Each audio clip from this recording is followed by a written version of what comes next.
지난 3월 제주대 병원에서 13개월 된 영아가 약물 과다 투여로 숨지는 사고가 있었는데요. 경찰이 당시 약물을 잘못 투여하고 또 이 같은 사실을 숨겼던 간호사 3명을 유기치사 혐의 등으로 구속했습니다. 김찬영 기자입니다. 구속영장 실질 심사를 받은 제주대병원 간호사 3명이 법원에서 나옵니다. 간호사들은 고개를 숙인 채 경찰 호송차에 올라타며 죄송하다고 짧게 말했습니다. 유가족들한테 하고 싶은 얘기 없어요? 제주지방법원은 간호사 3명 전원에 대해 구속영장을 발부했습니다.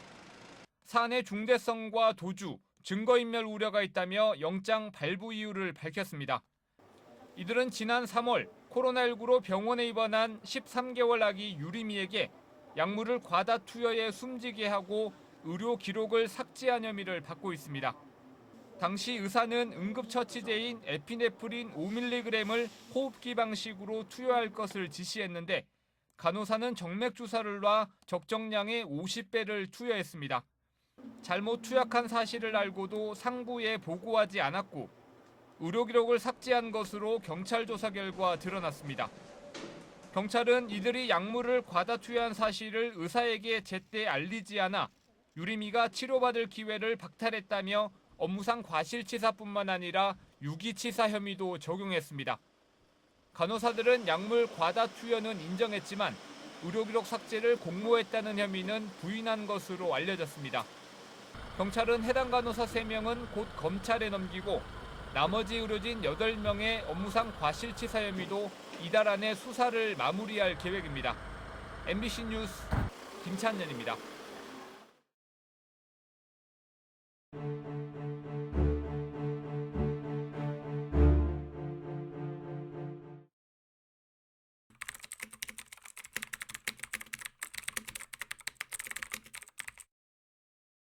저는 1968년도 교육대학을 졸업했는데 1월 달 초에 68년도 1월 달 초에 그 팔죽소에서 순경이 왔었어요.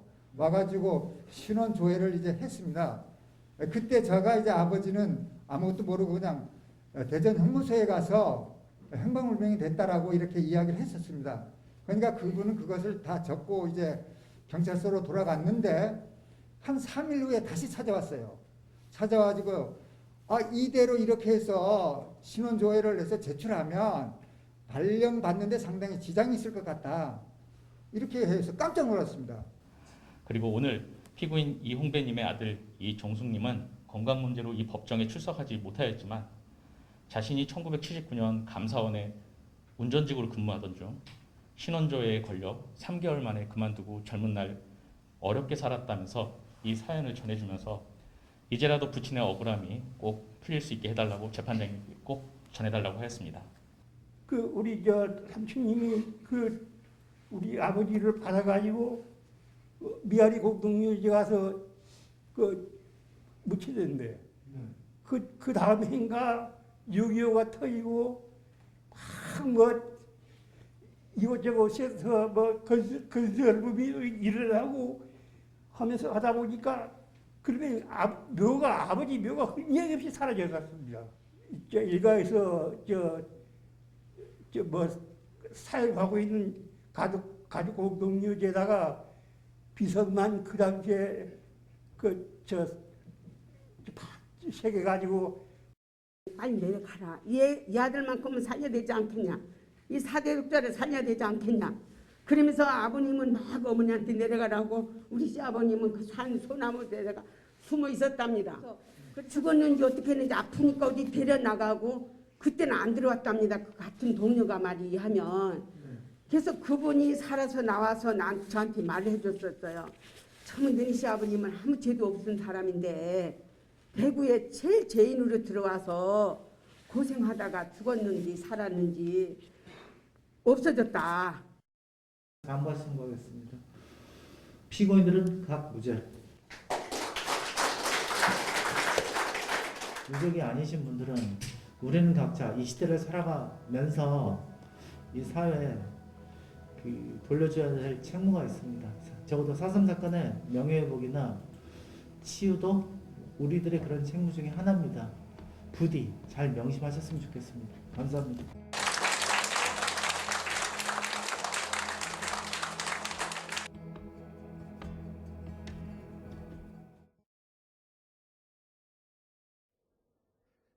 제주 4.3 일반재판 수용인 직권재심 청구 확대를 위한 자문위원회가 출범했습니다.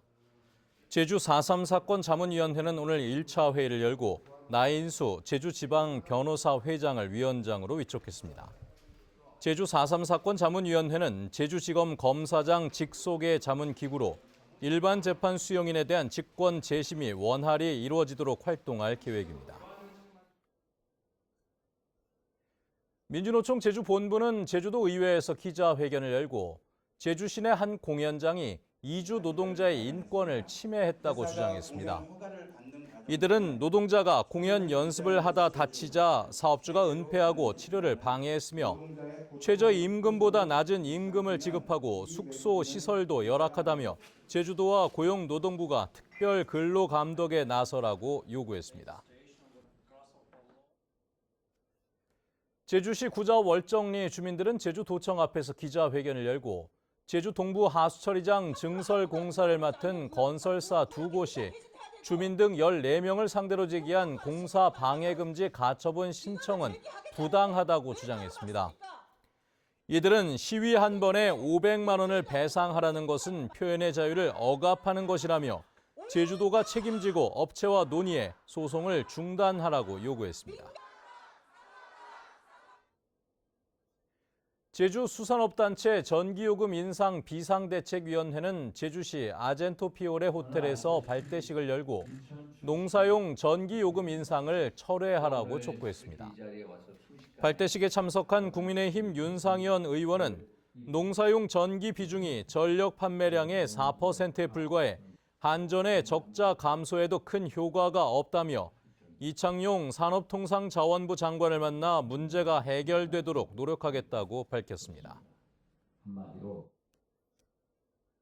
오늘 아침 7시쯤 제주시 봉계동 애조로에서 5톤 화물차가 앞서가던 버스를 들이받은 뒤 가드레일에 부딪혀 넘어지는 사고가 발생했습니다. 이 사고로 50대 화물차 운전자와 40대 버스 운전자가 경상을 입었습니다. 경찰은 화물차가 구분기를 달리다 사고가 난 것으로 보고 안전거리 확보 여부 등 정확한 사고 경위를 조사하고 있습니다. 제주도 선거관리위원회는 조합원에게 기부 행위를 한 혐의로 현직 조합장을 서귀포경찰서에 고발했습니다. 해당 조합장은 지난 5월 조합원으로 구성된 단체의 여행 모임에 찬조금 30만 원을 제공한 혐의를 받고 있습니다. 농수 축협 등의 조합장이 기부 행위를 하면 3년 이하의 징역이나 3천만 원 이하의 벌금형을 받게 됩니다. 제주형 기초자치단체 도입에 대한 의견을 묻는 도민 여론조사가 실시됩니다. 제주도는 제주형 행정체제 도입 공론화 추진 연구 용역 과업 지시서가 확정되는 대로 2차례 여론조사를 할 계획이라고 밝혔습니다. 제주도는 도민 3,000명을 대상으로 1차 조사를 한 뒤 이 가운데 도민 참여단 300명을 모집해 2차 조사를 실시할 계획입니다. 화살 맞은 개 사건과 관련해 경찰이 CCTV 영상을 추가로 확보해 수사를 확대하고 있습니다. 제주 서부경찰서는 최근 화살 맞기 전과 후의 모습이 찍힌 CCTV 영상을 확보하고 사건 발생 시간대와 장소를 특정해 탐문 수사를 벌이고 있습니다. 뉴스데스크 제주였습니다. 여러분 고맙습니다.